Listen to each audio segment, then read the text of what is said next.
Members of the Police Northern Region Investigative Group made the arrest since mid-May. Undercover police kept a number of hotels in Gosford, Wyong and Woy Woy under surveillance during that time in an operation codenamed Explorer. Of the 16 men and 4 women arrested, all but one are locals. All the charges relate to relatively minor offences. Most of the arrest involved small amounts of cannabis. However, there were 2 counts of supply amphetamines involved. While police are happy with the result of Operation Explorer, it's believed drug squad detectives would have preferred less publicity over the arrests because they say it only makes the big-time operators harder to catch.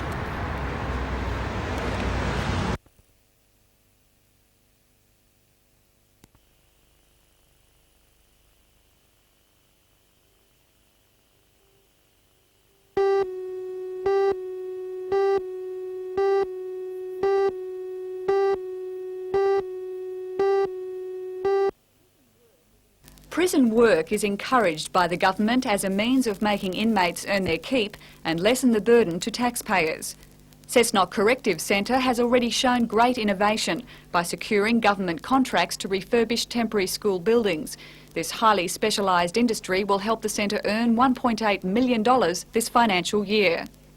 But Cessnock Corrective Centre is also breaking new ground by growing grapevines for the production of a highly sought-after wine. Superintendent's Reserve, an 86 Hermitage made from Shiraz grapes, and the 87 Semelon, a white Burgundy-style wine with a rich, fruity character.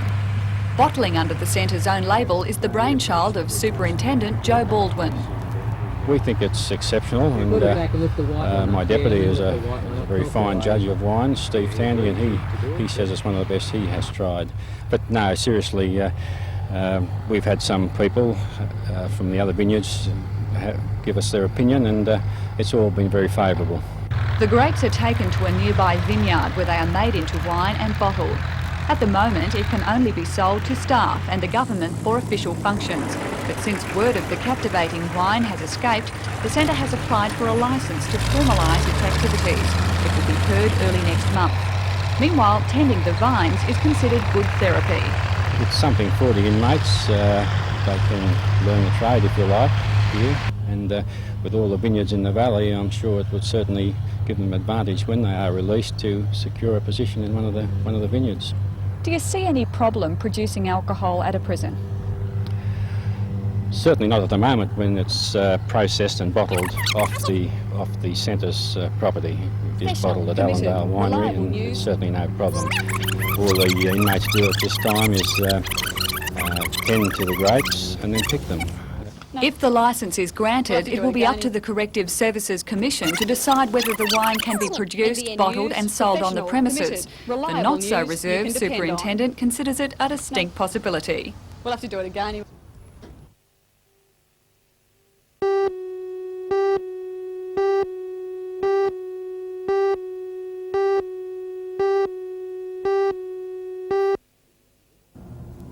The impact of AIDS on the workforce is of vital interest to all areas of business and industry. National Safety Council State Deputy Director Laurie Nicholson says the government has done little to prepare for a wave of fear, ignorance and sickness predicted to sweep through the workplace in the 1990s. The seminar listened to a panel of experts discuss the implications of AIDS for workers' compensation, anti-discrimination laws and the effectiveness of industrial production. All issues Mr Nicholson says the government has yet to consider. That in a couple of years throughout the world there's going to be 100 million people who are infected, and that's going to grow exponentially over the next 3 or 4 or 5 years.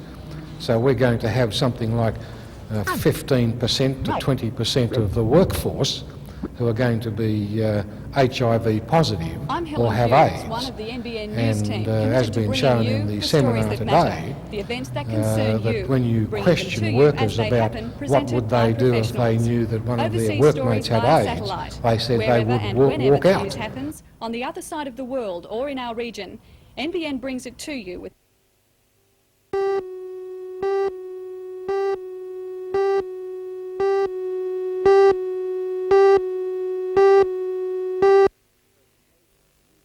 Presentation of a new standard is a rare and important military ceremony.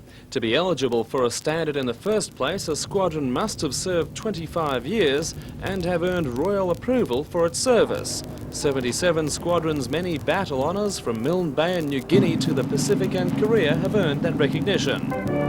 State Governor Air Marshal Sir James Rowland was a special guest of the ceremony. He inspected the standard escort and the band. An important part of the ceremony is the consecration of the new standard by air chaplains of several denominations. After the service, the Governor paid tribute to the many achievements of the squadron and its continuing role. The very high standard of this parade and the way you have dealt with the high challenge of absorbing and operating new aircraft at the leading edge of technology assure us I'm Helen Hughes, one of the NBN News team committed to bringing you the stories that matter. The events that At first glance, the two standards are almost identical, but the new includes the floral emblems of the Australian states rather than the emblems of the British Isles which adorned its predecessor. The standard will now join 77 Squadron, providing an unbroken link between the modern Air Force and the earlier years of sacrifice and valour in which the squadron forged its traditions.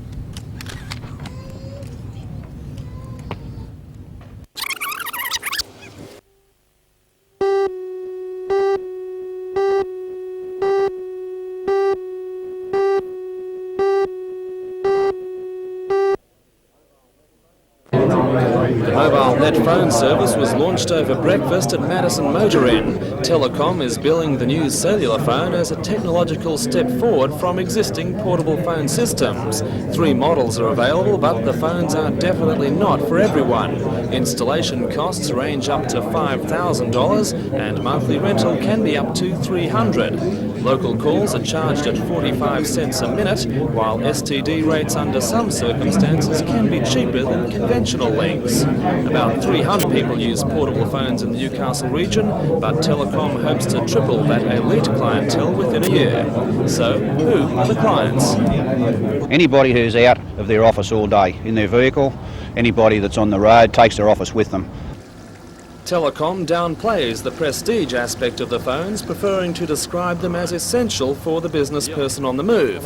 And no doubt that's why guest speaker Newcastle Lord Mayor John McNaughton is tipped as being one of their first customers. Phones and all that sort of thing, that I could go into that at great length, but I don't want to do that.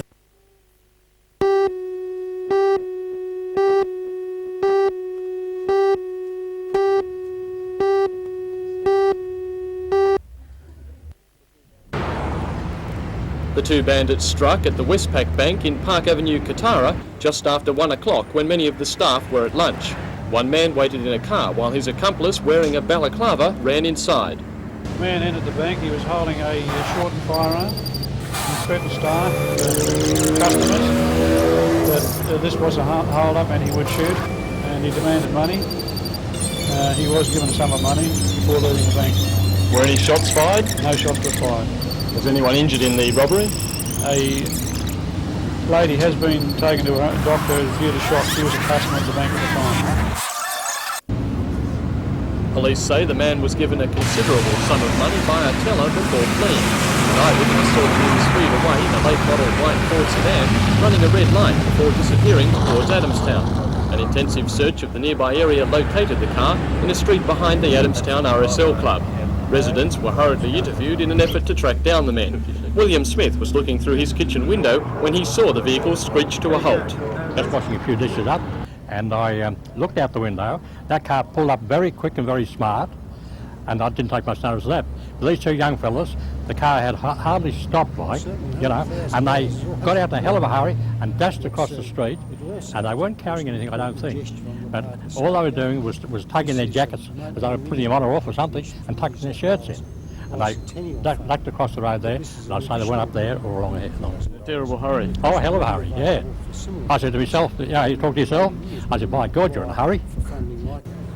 A search of the lane, which leads to Beaumont Street, failed to unearth any sign of the men, the gun or the money.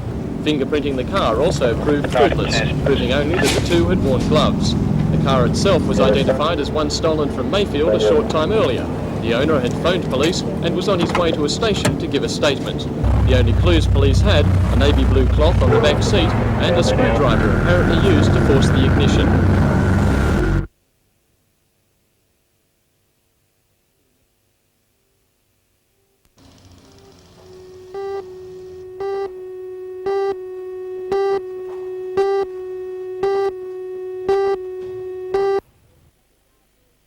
Watson coming after him. Watson tucks Keen it back interest on will the centre on inside. Watson's duels with former Test team rider Brian Nixon of Taree and Sydney star Scott Humphries, who along with Warren Taggart and David Edwards dominated the solo events earlier this month at the Motordrome. Watson's ability will be put to the test when he starts from a 100-metre handicap in the solo handicap finals.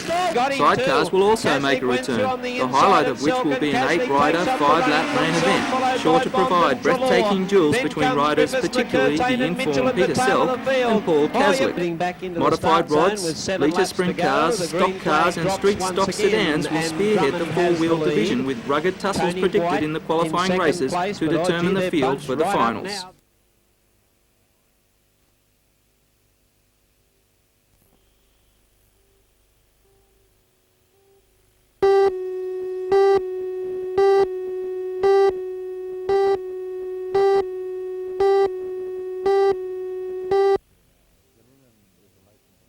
Gunninan is a licensee of ours, that is to say my parent company, in other technologies. But right now, this morning, I signed a deal with Gunninan, in effect transferring to them our monorail technology.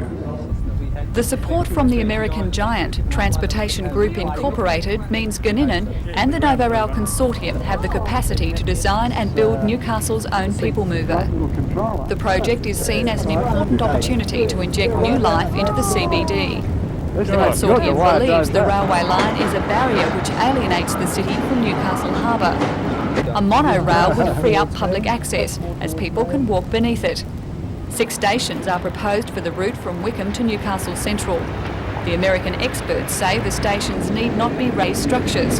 For aesthetic and financial reasons, they can be built at ground level. Why do we try to make a Taj Mahal out of every station, right? It's simply a place where you get on and off a people mover. The American experts describe the monorail as a horizontal lift, moving people quickly through city stops to avoid congestion. The horizontal lift is considered far more efficient than a conventional train for moving around the inner city. An elevator is just simply a way of getting from one place to another in a vertical sense. We're talking about doing this with very closely connected stations on the ground. The consortium, meanwhile, is preparing a number of viability studies. How's that? I'd say Bruce Dunn's.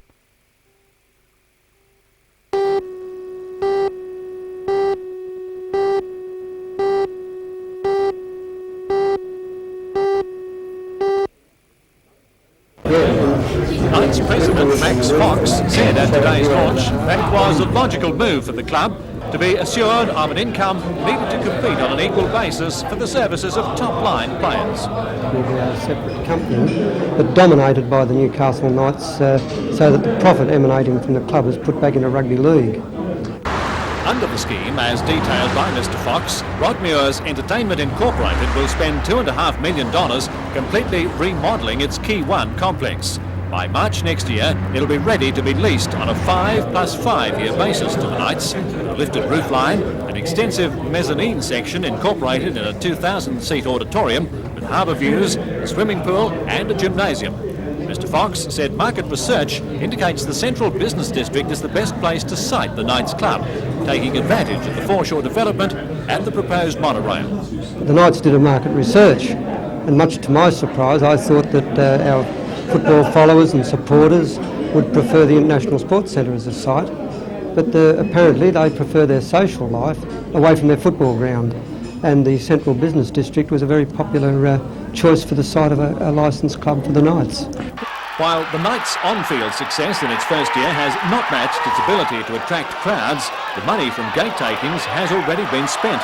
$1.6 million has been invested in revamping the ISC, and affiliation with a licensed club is seen as the only way to generate the ongoing income needed to sustain a team in the highly competitive Sydney competition.